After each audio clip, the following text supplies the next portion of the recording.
The twin flame was taking their time throughout this whole situation because they just kept watching you run around this track. They're like, huh, I love it. I love that they keep going and going and going on this freaking hamster wheel for me. But this was meant to be a relay race. They were meant to take the baton. Instead, they didn't show up to grab the baton, so you just kept running and running. You're like, what am I even? Like, what's the win here? Is this even worth it? My calves hurt. This is not worth it anymore. Meanwhile, you have the soulmate over here, like in the bleachers being like, you know what I would give for someone to go around the track just once for me? While you've been chasing this whole situation, someone else has been watching and like waiting for you to stop chasing the twin flame so that they can shoot their shot here. So that they can step up to the plate. It feels like a soulmate energy.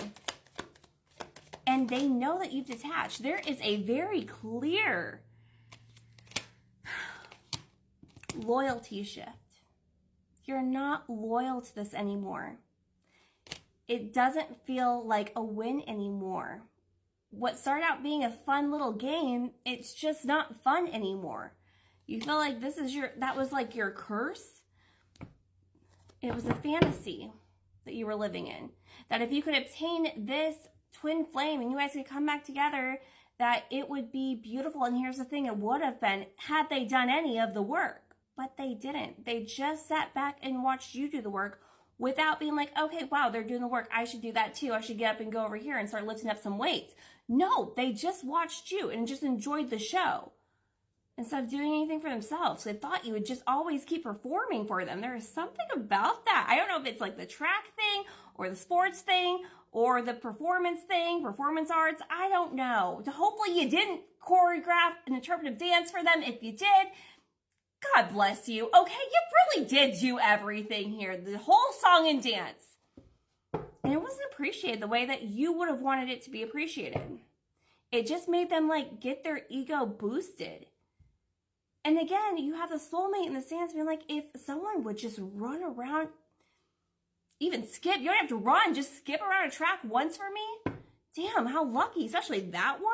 Are you, like, literally, there is a soulmate here that's been watching this whole thing play out and be like, do you not know, like, what you were actually, like, putting up a block against here?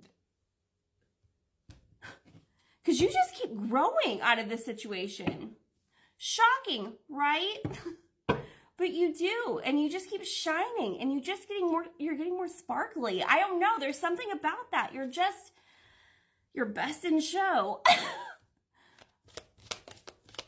It just looks like a loss. Like no one's even looking at like you've lost anything anymore. It's like, how could you have lost that? You idiot. Because they're shallow.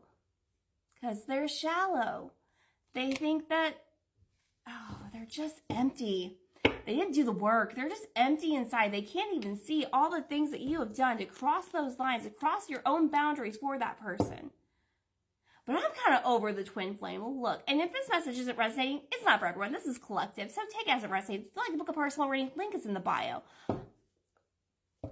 So let's get more into the soulmate connection. Because they're just looking at that twin flame like, you fucking loser. All those things that were keeping you distracted, all those shallow, 3D things that just kept you away from that little track star down there. That little track star down there. You idiot. Oh. And now their one, I didn't pull this out. It didn't come out. And I didn't set it down in part 1. Because as that twin flame is losing this whole one day, someday, another place, another time, and realizing that they went to go get some snacks and popcorn and shit, and you weren't there when they got back, because you pulled back your energy, it's like you're leaving with the soulmate. The soulmate is like, wow, this is my one day. You finally detach from the twin flame. This is my in. I've been watching you. I've been waiting for you. Do you know how good I'm going to treat you?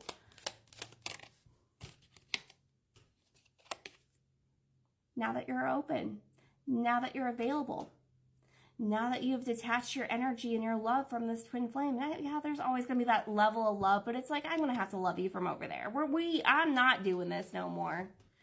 wasn't worth it. I'm getting ready to say what's in my heart. I know, oh, I got a little like had to swallow that a little bit. Like this person's been very interested for a long time for you to get to this place. I know that this is love. It's true, unconditional and everlasting kind of love. I want you to know I am trying to open up, but it's so hard for me to put my feelings into words. But I know I have to do this, and you need to hear them. You need to hear it from someone who really loves you, who's going to participate with you. That when you pass off that relay stick, they're going to grab it.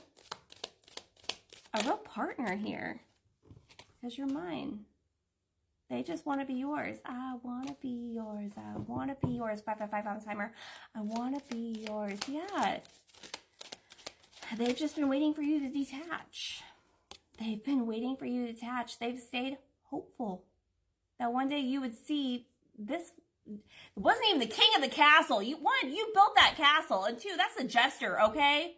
Like, it literally, this person is coming off as like such a fool. Like, you are a fool. Look what you've lost. You moron.